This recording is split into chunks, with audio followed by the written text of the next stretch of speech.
बिस्मिल्लाहिर्रहमानिर्रहीम।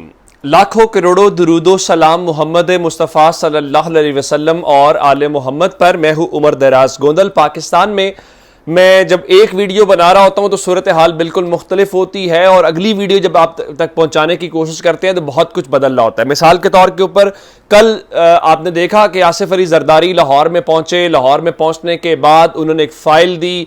फ़ाइल देने का मतलब ये था कि जनाब ये नाम है। नामों के अलावा उन्होंने असम्बली की तहलील के हवाले से गुफ्तगू की और पीपल्स पार्टी ने कहा कि देखें जनाब आप जो है वो असम्बली अपना टेन्योर पूरा करें। और फिर मैंने बताया कि रात को चीफ मिनिस्टर सिंध ने बताया कि हम असम्बली टाइम से तहलील नहीं करेंगे। लेकिन आज शहबाज शरीफ ने एक बार फिर कहा है कि हमारी आईनी मुद्दत जो है वो तो अगस्त में पूरी हो रही है, लेकिन टेन्योर पूरा होने से पहले हम चले जाएंगे। जिसका मतलब यह है कि वो 90 रोज में इलेक्शन चाहते हैं, लेकिन पीपल्स पार्टी 60 रोज में इलेक्शन चाहती है। ये इंपॉर्टेंट बात है। और अगली बात यह है कि इलेक्शन 60 रोज में होते हैं, 90 रोज में होते हैं या 60 और 90 रोज में नहीं होते, ये एक अलग मामला है। लेकिन आसिफ अली जरदारी के मुतालिक हमें इब्तदाई तौर पर बताया गया था कि वो 4 रोज का कयाम लाहौर में करेंगे, लेकिन वो 4 रोज का कयाम नहीं हुआ। अब से थोड़ी देर पहले आसिफ अली जरदारी लाहौर से इस्लामाबाद के लिए रवाना हो गए हैं और वहां पे अब फर्दर वो कामशाम या मुलाकातें करेंगे। लाहौर के अंदर उनकी जो मुलाकातें हुई वो अपनी जगह के ऊपर है। दूसरी जानिब नवाज शरीफ ने खुद भी राब्ता किया था फजलुर रहमान से और उसके बाद उन्होंने शहबाज शरीफ को हिदायत की है कि आप इत्तेहादियों के साथ मुशावरत करें। और मुशावरत जो है इसको जरा वसी तर किया जाए ताकि एक इत्तेहादी जमातों का इजलास बुला के सबको ऑन बोर्ड ले लिया जाए, किसी को कोई शिकवा न रह जाए कि मेरे से बात नहीं की और उससे बात हुई है, ये सारी बातें। लेकिन इस दौरान बड़ी एक जो लेटेस्ट डेवलपमेंट है वो पाकिस्तान का जो मौजूदा मामला है वो चूंकि फाइनल फेज के अंदर दाखिल होता हुआ नजर आ रहा है, उसमें चीन की एंट्री बहुत इंपॉर्टेंट है। चीन पाकिस्तान का हर मौसम का, अच्छे वक्त का, बुरे वक्त का, हर वक्त का दोस्त है और हर आजमाइश में वो पूरा उतरा है। और उसने बताया है कि वो पाकिस्तान का एक हकीकी दोस्त है। हुकूमत के आने से, हुकूमत के जाने से, किसकी हुकूमत है, क्या हुकूमत नहीं है, उसको कोई फर्क नहीं पड़ता। उसके रियासत पाकिस्तान यानी पाकिस्तान के अवाम से ताल्लुकात है और उसमें कोई उतार चढ़ाव हमें देखने को नहीं मिलता। अब नवाज शरीफ जो हैं वो इस वक्त आप जानते हैं कि बताया गया है कि वो सऊदी अरब के अंदर हैं, सऊदी अरब दुबई, और उन्होंने रवाना होना था लेकिन अभी तक वो रवाना बरतानिया नहीं हुए। इनमें से कोई दुबई जाता है, दुबई जाके मुशावरत करता है, वो एक अलग मामला है।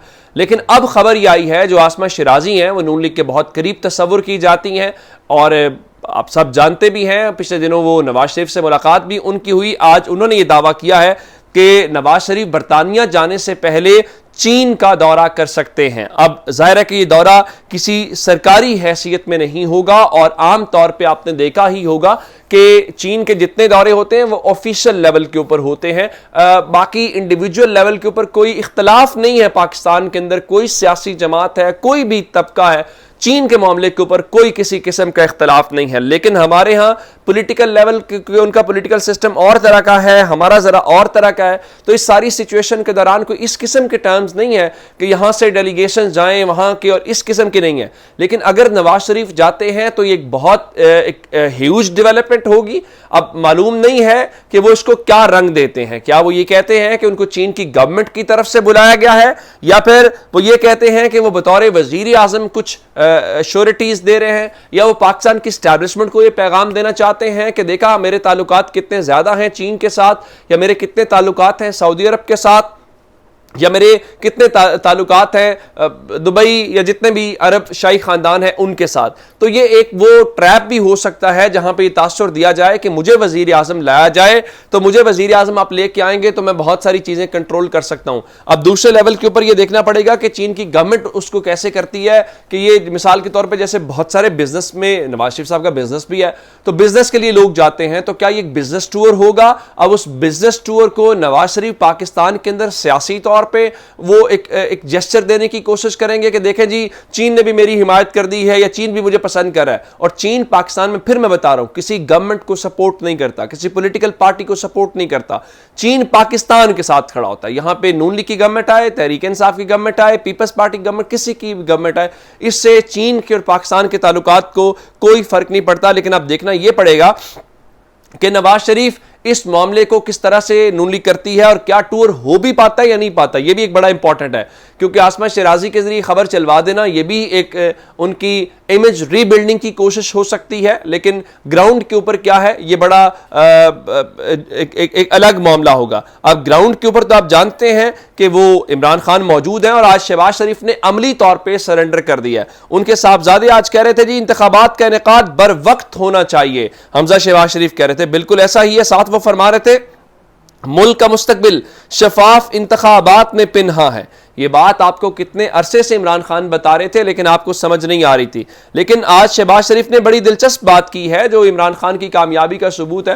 मैं आपको एक मिसाल देना चाहता हूं। आज मुझे एक साहब मिले, उनका ताल्लुक करक से है, जहां पे तहसील उन्होंने मुझे वहां पे बांडे दाऊद शाह नामी इस तरह की एक तहसील बताई। वो ये बता रहे थे कि उनका एक छोटा सा गाँव है जिसके अंदर तकरीबन 3000 के करीब वोट है। उनके मुताबिक अगर वोट हुए, बल्ले का निशान हुए, तो 3000 में से 2900 वोट जो है वो तहरीक इंसाफ की ये सूरत हाल खैबर पख्तूनख्वा के अंदर है।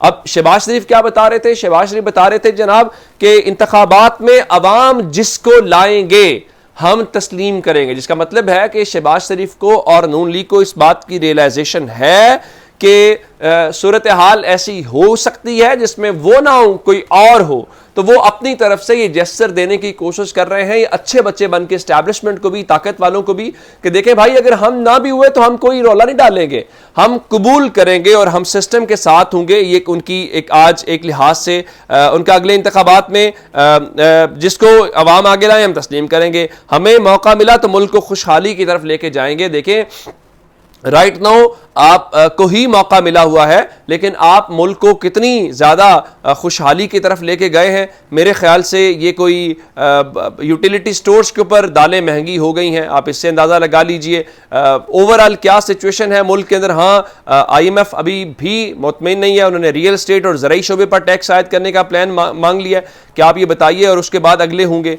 तो शहबाज शरीफ साहब इस बात से घबराए हुए हैं, इसलिए कह रहे हैं कि आज लाहौर शहर के अंदर मुख्तलिफ जगहों के ऊपर इस्तेकाम पाकिस्तान पार्टी के झंडे लगे हुए हैं और समा तो यही रिपोर्ट कर रहा है ना कि बस जोरों शोर से। हालांकि झंडे लगाने से कौन सा मसला, झंडे तो आप PHA को पैसे उसके एडवर्टीजमेंट के दें तो वो तो आप कोई भी लगा लेंगे। हाँ, वोट क्या वो झंडे वोट में कन्वर्ट होते हैं कि नहीं होते, ये एक इंपॉर्टेंट मैटर होगा।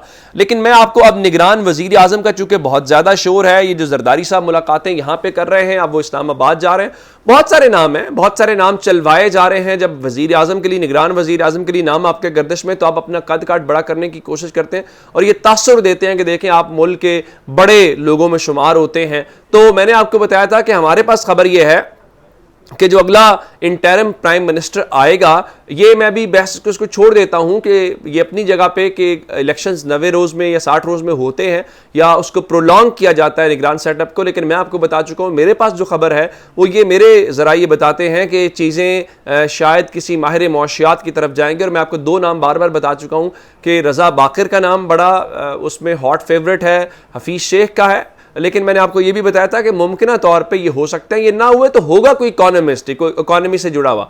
आज कमोबेश यही बात रऊफ क्लासरा साहब ने भी अपने ट्वीट के अंदर बताई है। तो इसका मतलब है कि अब उन्होंने मार्केट के अंदर जो ताकत वालों का कैंडिडेट है उसका उन्होंने लॉन्चिंग करना मार्केट में शुरू कर दी है। और वो कौन है मैं बता देता हूँ। रऊफ क्लासरा साहब ने लिखा, a banker come economic expert is a serious candidate for slot of care taker prime minister. वही साहब जो बैंकर भी हैं, जो इकोनॉमिक एक्सपर्ट भी हैं, वही साहब जो बरतानिया में होने वाली IMF की मुलाकातों के अंदर पाकिस्तान को रिप्रेजेंट कर रहे थे, तो उनका नाम ही हॉट फेवरेट है। किसी रज़ा बाकर नामी शख्सियत के आसपास बड़ी चीज़ें हमें दिखाई दे रही हैं। बाकी पाकिस्तान में सूरत हाल बदलते हुए देर नहीं लगती। अपना बहुत सारा ख्याल रखिएगा। खुदा हाफिज़।